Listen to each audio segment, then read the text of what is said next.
amasafu mu kirere turamanuka inamaza mu mazi tukazibona bizakomoka kazi. Mu mateka y'u Rwanda hari amazina atandikwa gusa mu bitabo, ahubwo yandikwa mu bikorwa, mu ngorane ndetse no mu byemezo byahinduye icyerekezo cy'igihugu. Ayo ni amazina y'abagabo bahisemo gutanga ubuzima bwabo, ubwenge bwabo n'imbaraga zabo kugira ngo u Rwanda rubone umutekano ukomeye, ubwigenge n'icyizere cy'ejo hazaza. Mu myaka myinshi ishize u Rwanda rwanyuze mu bihe bikomeye, ubuhunzi, intambara, gusenyuka kw'inzego z'igihugu ndetse n'icuraburindi rya Jenoside yakorewe Abatutsi mu mwaka w'1994. Ariko muri ibyo bihe byose habayeho abasirikare b'intarumikwa b'inararibonye, abayobozi b'ingabo bagize uruhare rukomeye rudasanzwe mu rugamba rwo kubohora igihugu, guhagarika Jenoside ndetse no kongera kubaka u Rwanda rushingiye ku mutekano n'ubumwe. Abasaba abasirikare basanzwe gusa, ahubwo n'abayobozi b'ingabo bavuye mu buhungiro baharanira ko igihugu cyabo cyongera gusubirana icyubahiro, baciye mu mashuri agiye akomakomeye y'igisirikare ndetse no mu ntambara zikomeye no mu nshingano ziremereye zo kuyobora ingabo z'igihugu no guhagararira u Rwanda ku rwego mpuzamahanga. Ni abantu bagize uruhare rukomeye cyane mu kubaka igisirikare cya RDF cyangwa se Rwanda Defense Force cy'iki gihe, igisirikare cy'umwuga cyubaha amategeko kandi gifite ijambo rikomeye cyane mu kubungabunga amahoro mu karere ndetse no ku isi yose. Iyi nkuru iragaruka neza ku mateka yimbitse y'abasirikare bakuru b'u Rwanda bagize uruhare rukomeye cyane runini mu kubaka umutekano w'igihugu. Turasesengura neza urugendo rwabo kuva mu buhungiro, mu rugamba rwo kubohora igihugu ndetse no mu kuyobora ingabo mu bihe bigiye bitandukanye, kugeza ku nshingano bagize nyuma y'igisirikare mu nzego za leta, diplomasi n'umutekano w'akarere. Ibisanzwe uri kumva Tony Breeze Official. Niba ari gukigera kuno murongo, ndagusaba gukora subscribe, ubundi twinjire neza mu isi y'intwari zemera gutanga imbaraga zabo ariko bakaruhuka icyo bifuza bakigezeho. Guhaye ikaze. Hano turahera ku mwanya wa 5 tujya ku mwanya wa mbere. Ku mwanya wa 5 turasanga General Jean Bosco Kazura, yavutse mu mwaka w'1963 mu muryango w'Abanyarwanda wabaye mu buhungiro i Burundi. Aho yarakiri muto cyane yagaragaje umutima wo gukorera igihugu ndetse no gukunda igihugu mu buryo budasanzwe, aho yinjiye mu gisirikare mu rwego rwo kongera ubumenyi n'ubushobozi. Yize amashuri agiye atandukanye y'igisirikare n'ay'ubuyobozi, aho mu mwaka w'1998 yize mu ishuri rya Command and Staff College i Lusaka muri Zambia, naho mu mwaka 2001 yize muri National War College i Abuja muri Nigeria. Afite bachelor's degree muri Arts and Social Sciences. Afite kandi diploma mu mategeko ndetse n'impamyabumenyi mu miyoborere ya Senior Management yakuye muri Canada ndetse no mu Bufaransa. Ibi byose byatumye aba umusirikare uhuje ubumenyi ndetse n'ubunararibonye. Aho mu mwaka w'1994 General Jean Bosco Kazura yari umwe mu basirikare b'imbere ba Rwanda Patriotic Army bagize uruhare rukomeye cyane mu guhagarika Jenoside yakorewe Abatutsi ndetse no kubohora u Rwanda. Kubera urwo ruhare rw'iyo rw'ingenzi yahawe imidari myinshi igiye itandukanye, aho muri uwo mwaka yahawemo imidari 3 harimo National Liberation ndetse na Campaign Against Genocide ndetse na Combat Action Ribbon. Iyi midari igaragaza ubutwari, ubwitange n'uruhare rugaragara mu rugamba rwo kurokora igihugu.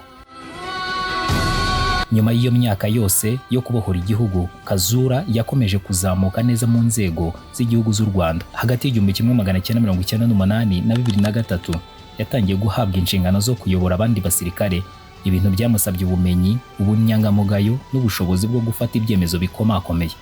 Muri iki gihe kandi yahawe igihembo cya Command Ribbon. Iyi ribbon ishimangira neza icyizere yagiriwe n'ubuyobozi bw'igihugu. U Rwanda rwamenyekanye ku ruhando mpuzamahanga mu kugarura amahoro ku isi, kandi General Kazura yabigizemo uruhare rukomakomeye cyane, aho mu mwaka 2006 yagiye mu butumwa bw'amahoro muri Afurika yunze ubumwe muri Darfur mu gihugu cya Sudan, aho yabaye Deputy Force Commander and Chief Military Observer. Kubera urwo ruhare rwari rukomeye cyane, yahawemo ibihembo 2 harimo icya Peace Support ndetse na Foreign Campaign. Mu mwaka 2013 Loni yamugize Force Commander wa MINUSMA muri Mali, umwe mu myanya ikomeye cyane mu butumwa bw'amahoro ku isi. Ibi byose byatumye yongera guhabwa ibihembo bigiye bitandukanye harimo Peace Support ndetse na Foreign Campaign. Mu mwaka 2010 General Jean Bosco Kazura yari mu basirikare bakuru bari bafite inshingano ku munsi wo kurahira kwa Perezida wa Repubulika y'u Rwanda. Kubera iyo nshingano yahawe umudari wa Presidential Inauguration mu mwaka 2010. Hagati ya 2010 na 2013 yabaye Principal Staff Officer ku cyiciro gikuru cya RDF. Mu Gushyingo mu mwaka wa 2019 Perezida wa Repubulika y'u Rwanda yamugize umugaba mukuru w'ingabo z'u Rwanda, Chief of Defense Staff, anamuzamura ku ipeti rya General. Mbere yari afite ipeti rya Major General. Hagati ya 2010 na 2015 kubera uruhare rukomeye rw'imiyoborere n'ibikorwa bigamije iterambere ry'abaturage yahawe igihembo cya Community Service Ribbon mu mwaka wa 2012. Muri Kamena 2023 General Jean Bosco Kazura yagiye mu kiruhuko cy'izabukuru asiga amateka akomeye cyane mu ngabo z'igihugu. Imidari ya General Jean Bosco Kazura si imitako ahubwo ni ibimenyetso by'urugendo rw'umusirikare wahariye ubuzima bwe igihugu n'isi yose.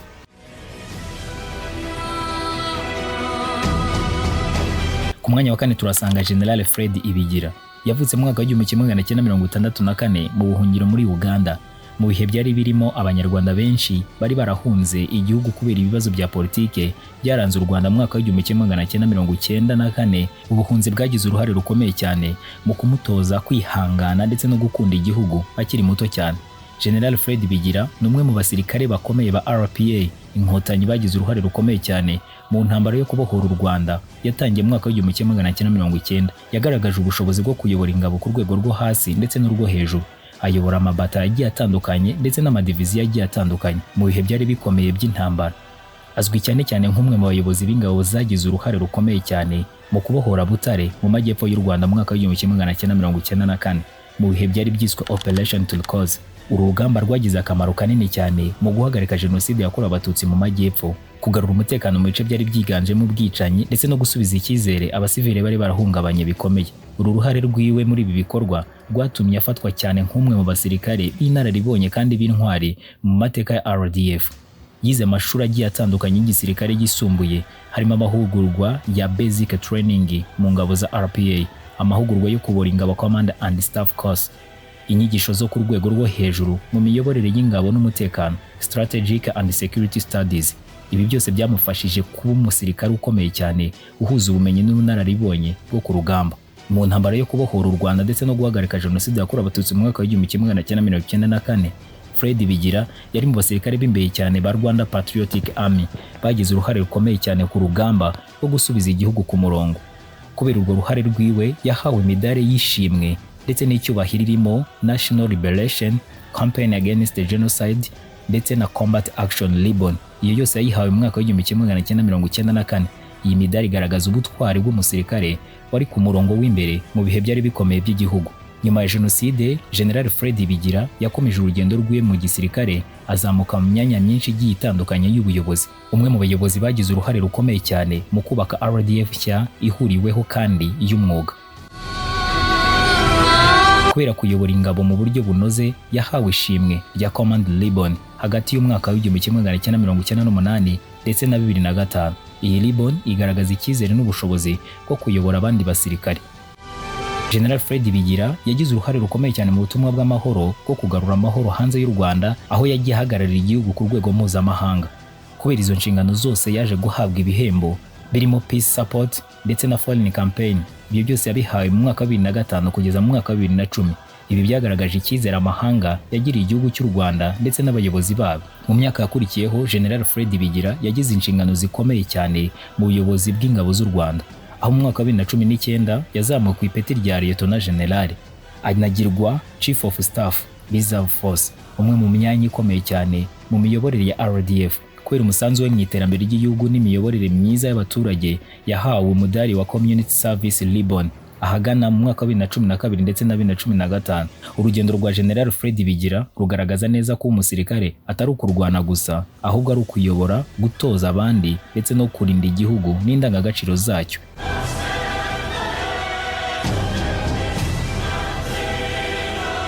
Izi nshingano zose yazikoze agaragaza neza gutegura no guhuza abasirikare bacyuye igihe n'igisirikare gikora, gutegura ubumenyi n'ubunararibonye bw'abasirikare ndetse no gukomeza kubaka ubushobozi bw'ingabo mu bihe by'umutekano w'igihugu. General Fred Bigira yasize umurage ukomeye cyane mu gisirikare, umurage w'ubutwari n'ubwitange ku rugamba ndetse n'umurage w'ubuyobozi bushingiye kuri discipline n'inshingano, n'uruhare rukomeye cyane mu kubaka RDF ikomeye ya nyuma ya jenoside. Afatwa nk'umwe mu basirikare bagize uruhare rukomeye cyane rutazibagirana mu mateka y'umutekano w'u Rwanda. Mu mpera za 2023 Kanama, General Fred Bigira yashyizwe mu kiruhuko cy'izabukuru mu cyubahiro, ikimenyetso cy'uko imirimo ye yakoze mu gisirikare yitwaye neza kandi yatanze umusanzu ukomeye cyane ku gihugu. Afatwa nk'inararibonye mu bya gisirikare n'umutekano, ashobora gukomeza gutanga ubujyanama ku nzego zigiye zitandukanye z'igihugu. Ku mwanya wa gatatu turahasanga General Patrick Nyamvumba. General Patrick Nyamvumba yavutse mu mwaka w'1967 mu muryango w'Abanyarwanda wabaye mu buhungiro muri Uganda. Akiri muto yakuze yumva inshingano zo gukorera igihugu cyiwe ndetse no kugisubiza icyubahiro cyatakaje. Ibi byose byatumye ahitamo kwinjira mu gisirikare, abihuza byose n'ishuri n'ubumenyi buhanitse cyane.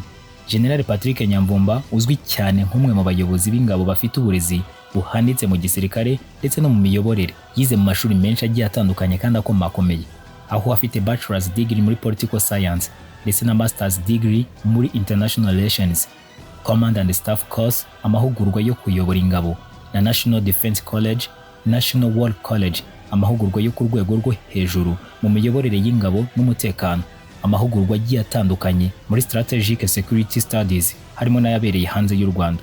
Aya ni amashuri yose yamufashije guhuza ubumenyi bwa politike, umutekano n'igisirikare, bituma b'umuyobozi ukomeye cyane, utekereza kure cyane. General Patrick Nyamvumba ni umwe mu bayobozi bakomeye cyane babayeho mu kubohora u Rwanda ndetse no guhagarika jenoside yakorewe Abatutsi mu mwaka w'1994. Yari umwe mu basirikare ba Rwanda Patriotic Army. Kubera urwo ruhare rudasanzwe yagize, yahawe imidari igiye itandukanye mu mwaka w'1994, aho yahawe National Liberation, Campaign Against the Genocide, Combat Action Ribbon. Iyi ni imidari ishimangira neza ubutwari n'ubwitange mu gihe igihugu cyari kiri mu bihe bikomakomeye cyane. General Patrick Nyamvumba yagize uruhare rukomeye cyane mu butumwa bw'amahoro no ku rwego mpuzamahanga, aho mu mwaka wa 2004 na 2005 yayoboye ingabo z'u Rwanda zari mu butumwa bw'amahoro muri Afurika yunze ubumwe muri Darfur mu gihugu cya Sudan, aho yari Force Command. Kubera izo nshingano yahawe imidari 2, Peace Support ndetse na Foreign Campaign mu mwaka wa 2005. Ibi byose byagaragaje icyizere amahanga yagiriye u Rwanda ndetse n'abayobozi b'ingabo zarwo. Nyuma yo kugaruka mu Rwanda, General Patrick Nyamvumba yakomeje guhabwa inshingano zikomeye. Yabaye umugaba mukuru w'ingabo z'u Rwanda, Chief of Defense Staff, kuva mu mwaka wa 2013 kugeza mu mwaka wa 2018. Yaje no kugezwa Minisitiri w'umutekano w'imbere mu gihugu, Minister of International Security. Kubera izo nshingano z'icyubahiro yahawe imidari myinshi igiye itandukanye, harimo Presidential Inauguration yahawe mu mwaka wa 2010 ndetse na 2017, Command Ribbon yahawe ahagana mu mwaka wa 2000 ndetse na 2010, Community Service Ribbon yahawe mu mwaka wa 2012. Yaje no kuzamurwa mu ipeti rya generali. Urugendo rwa General Patrick Nyamvumba rugaragaza neza ko igisirikare gishingiye ku bumenyi, ubunararibonye n'indangagaciro n'urukundo rw'igihugu. Imidari n'amapeti yahawe ni ibimenyetso byerekana ko umusanzu we wo kubohora igihugu ndetse no kukirinda no kugihesha icyubahiro ku isi yose. Yize muri Nigeria Defense Academy, kimwe mu bigo bikomeye kandi byubashywe mu gisirikare cyo muri Afurika. Ahavana ubumenyi bugiye butandukanye bwimbitse mu miyoborere y'ingabo, amasomo ajyanye na strategy, command and leadership n'ubushobozi bwo kuyobora ingabo mu bihe bikomeye by'intambara n'amahoro. Muri urugendo rwe kandi rwa gisirikare, General Patrick Nyamvumba yabaye mu nzego zigiye zitandukanye zo kuyobora ingabo, agira uruhare rukomeye cyane mu kubaka igisirikare cy'u Rwanda RDF nyuma ya jenoside yakorewe Abatutsi. Anagaragaza neza ubushobozi bwo guhuza discipline ndetse n'imyitwarire n'imiyoborere y'umwuga wiwe. Yabaye umugaba mukuru w'ingabo z'u Rwanda, Chief of Defense Staff, mu mwaka wa 2013 kugeza mu mwaka wa 2019. Muri iki gihe yashimangiye neza ubunyamwuga n'imiyoborere myiza mu gisirikare, akomeza guteza imbere uruhare rukomeye rwa RDF mu butumwa bw'amahoro mpuzamahanga. Anafasha kubungabunga umutekano w'igihugu mu karere no mu bihe byari birimo ibibazo by'umutekano mu karere. Mbere yo kuba CDS, yayoboye ingabo za Afurika yunze ubumwe muri Loni. General Patrick Nyamvumba afatwa nk'umwe mu bayobozi b'ingabo bakomeye bahesheje u Rwanda icyubahiro ku rwego mpuzamahanga, bagize uruhare rukomeye cyane mu kubaka RDF ikomeye, kandi bakomeje gukorera igihugu na nyuma y'igisirikare binyuze muri politike ndetse na diplomasi.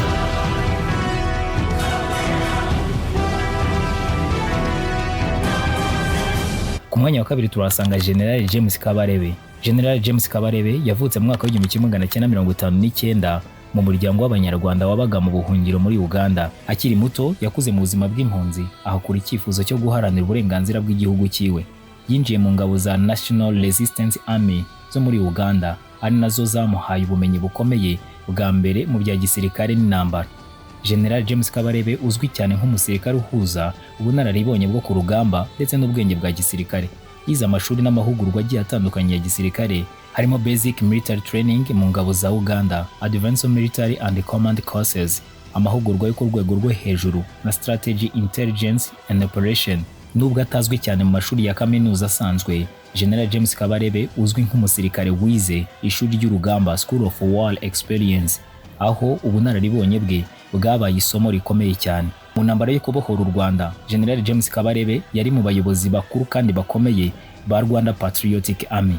Mu mwaka w'1994 yagize uruhare rukomeye cyane mu guhagarika jenoside yakorewe Abatutsi ndetse no gufata Kigali, aho yari umuyobozi w'ingabo zari ku murongo wa mbere. Kubera urwo ruhare rwe rukomeye cyane, yaje guhabwa imidari igiye itandukanye mu mwaka w'1994, aho yahawe National Liberation ndetse na Campaign Against Genocide na Combat Action Ribbon. Iyi midari yose igaragaza ubutwari n'ubuhanga bw'umuyobozi w'intambara. Nyuma y'1994, General James Kabarebe yagize uruhare rukomeye cyane mu ntambara zo mu karere, aho mu mwaka w'1996 ndetse na 1998 yayoboye ibikorwa bya gisirikare byagejeje guhirika ubutegetsi bwa Mobutu muri Zaire, aho yabaye Chief of Staff w'ingabo za Congo. Kubera izo nshingano zose yaje guhabwa umudari wa Foreign Campaign mu mwaka w'1997 ndetse na 1998. Ibi byamugize umwe mu basirikare bakomeye cyane bake b'Abanyarwanda bagize uruhare mu mateka y'ibihugu birenze kimwe.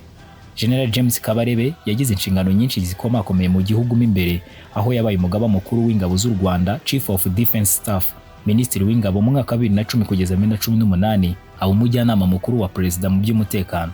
Kuri izi nshingano zose yahawe imidari igiye itandukanye, harimo nka Command Ribbon hagati mu 1995 kugeza mu mwaka wa 2005, Presidential Inauguration kuva muri 2003, 2010, 2017, Community Service Ribbon ahagana mu mwaka wa 2012. Yaje kuzamurwa mu ipeti agirwa general. General James Kabarebe uzwi cyane nk'umusirikare ukomeye cyane, ufata ibyemezo bikomeye, utekereza kure, utinya gake, wumva cyane inshingano z'igihugu. Imidari n'amapeti yahawe n'ibimenyetso by'uruhare rwe rukomeye mu kubohora u Rwanda no kuruhesha ijambo rikomeye mu karere.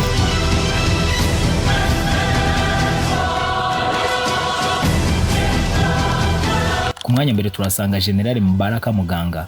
Mubaraka Muganga yavutse mu mwaka w'1967 mu muryango w'Abanyarwanda wabaye mu buhungiro muri Uganda. Akiri muto yakuze mu buzima bw'impunzi, ahakura icyifuzo cyo guharanira uburenganzira n'igihugu cye.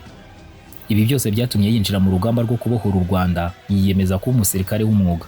General Muganga uzwi cyane nk'umusirikare wize neza, uhuza ubunararibonye bwo ku rugamba n'ubumenyi bw'igisirikare buhanitse. Yize mu mashuri menshi agiye atandukanye ndetse n'amahugurwa akomeye. Basic Military Training mu ngabo za National Resistance Army za Uganda, amahugurwa akomeye cyane nka Command and Staff Course agamije kuyobora ingabo ku rwego rwo hejuru ndetse n'urwo hagati. Senior Command and Strategic Studies ahigira imiyoborere ikomeye cyane y'ingabo ku rwego rwo hejuru.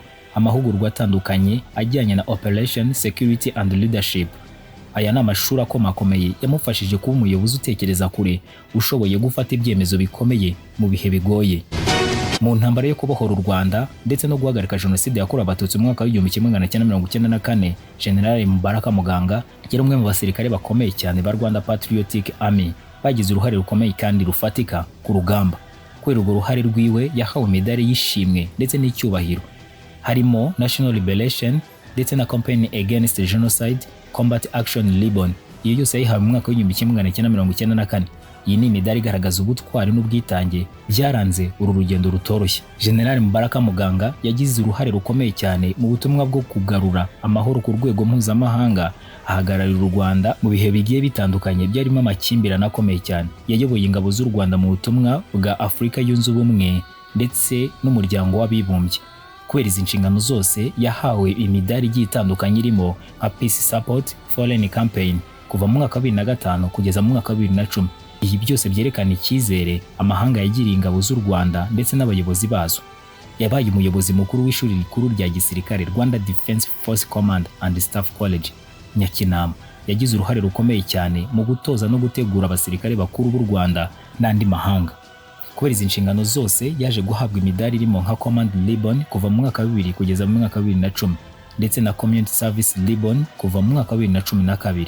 Urugendo rwe rugaragaza ko igisirikare gishingiye kuri discipline, ubumenyi, gutoza abandi ndetse n'indangagaciro z'igihugu.